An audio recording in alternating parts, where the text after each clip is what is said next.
Right now, I'd like to welcome a man who, like me, literally wrote the book on values, actually a series of books. Bob Burg is going to help us understand why some of those old-fashioned values our parents and television parents taught us are still the best avenues to success in both business and in life.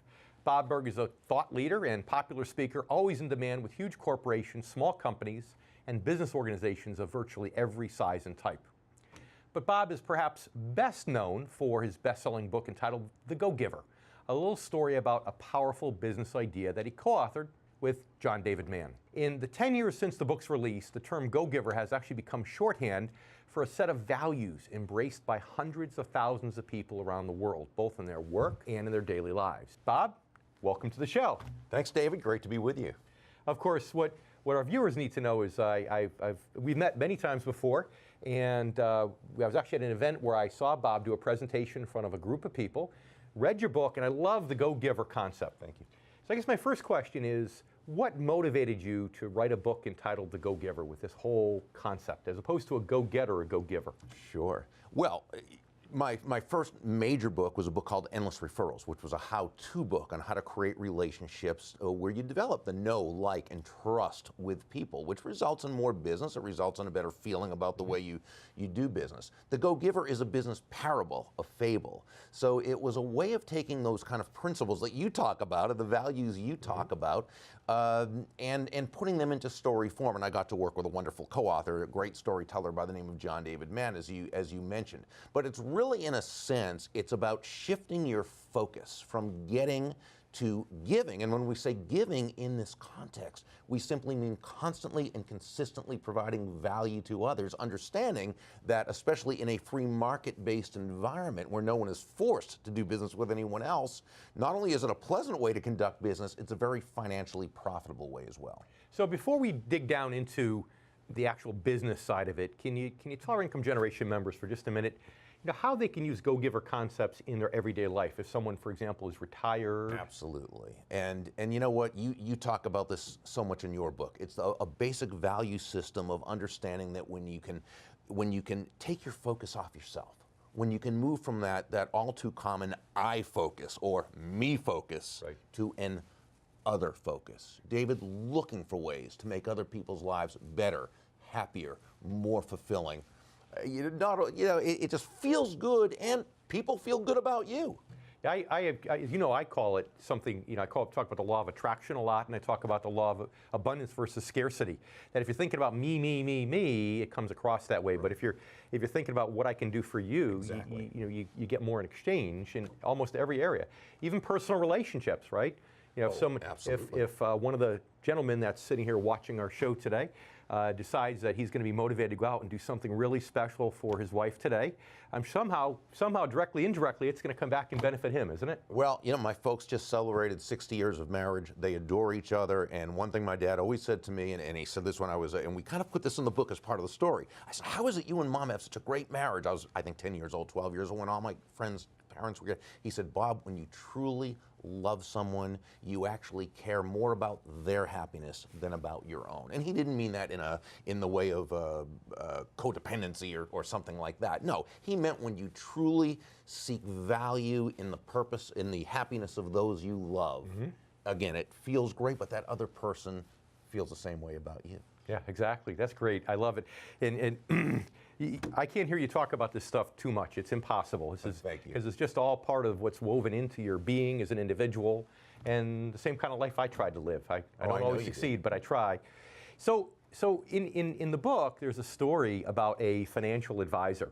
Mm-hmm. How did you come up with that particular character? Is it copied after someone? If it is, I'm sure you're not going to tell me who it is. But well, no, it was a gentleman that, and it was loosely based on, but it was still the basic story of Ben Feldman, who was a very well-known, actually more in insurance and so forth, and he had learned, just as the character in the book, that when he took his eyes off himself, when he thought he was selling insurance to people, he wasn't doing very well because it was about him, it was about the product. When he took his eyes off himself and realized what it was really about is helping people attain happiness, as they understood happiness.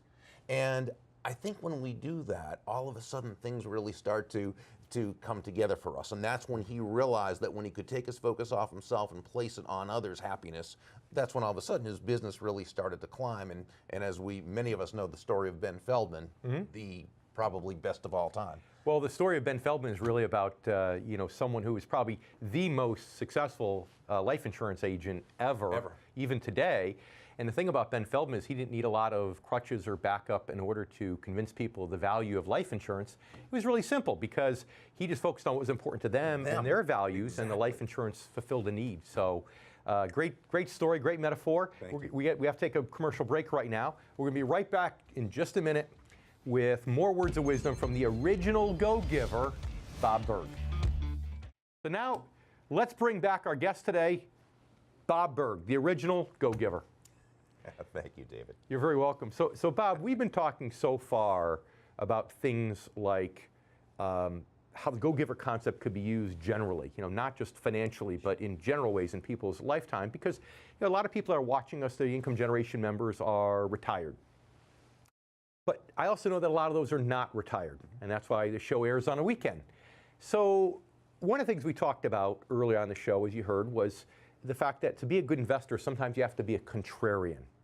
How does being a contrarian go hand in hand with that go-giver concept? Well, many of the 5 laws are contrarian in nature, whether it's the law of value that says your true worth in the business sense or in the personal sense is determined by how much more you give in value than you take in payment. And what that means is not that you don't profit, and profit is not just financial. We can profit financially, physically, spiritually, mentally, emotionally, socially, relationally, all sorts of ways.